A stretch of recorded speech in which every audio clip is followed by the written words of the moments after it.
大家好，今天咱们修一下这台洗衣机。用户说呀，这台洗衣机显示这个故障代码130，你看是不是？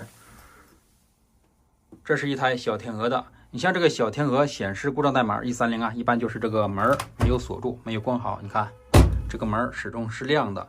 你像出现这种情况下，有3种可能，要么就是电脑板的问题，要么就是这个电脑板至门锁之间的线束问题，或者是说门锁的问题。咱们确定一下它到底是哪里的问题。好，咱们关掉，开启一下。这时咱们按这个启动键，听一下这个洗衣机有没有这个聚电器吸合的声音。如果有的话，就是门锁的问题；反之，就是电脑板的问题。好，我们按一下启动。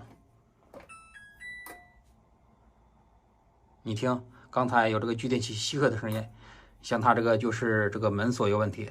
一会儿咱们给它换一下门锁，应该就能解决这个问题。首先，咱们把这个水龙头给它关上，拔掉电源。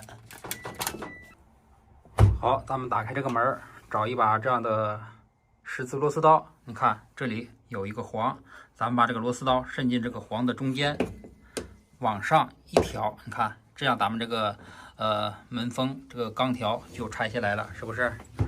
拆下来之后，咱们把这个门封边这样给它往外撸，好。这个门锁就在这个位置，这时咱们把这2个螺丝给它拆掉。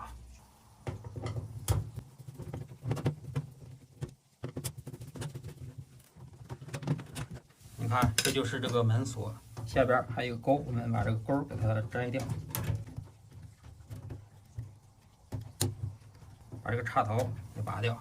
看，就是这个，一会儿我们给它换一个同型号的就可以。你看，这是我给它找了一个一模一样的，我们给它装上。这是这个插头，我们给它插在这里。把这个钩啊，我们也给它装上。这是这个排水的这个钩，好，我们给它搁进去。把这个螺丝，我们给它拧上。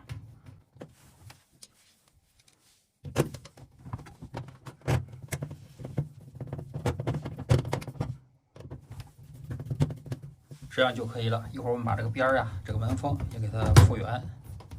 好，接下来咱们试一下机，关上这个门，我们给它打开水龙头，插上插座。好，现在还是130，我们摁一下这个关机，再重启一下，启动。你看，现在就没问题了，是不是？这个进水也正常了，这样咱们这台洗衣机就算是修好了。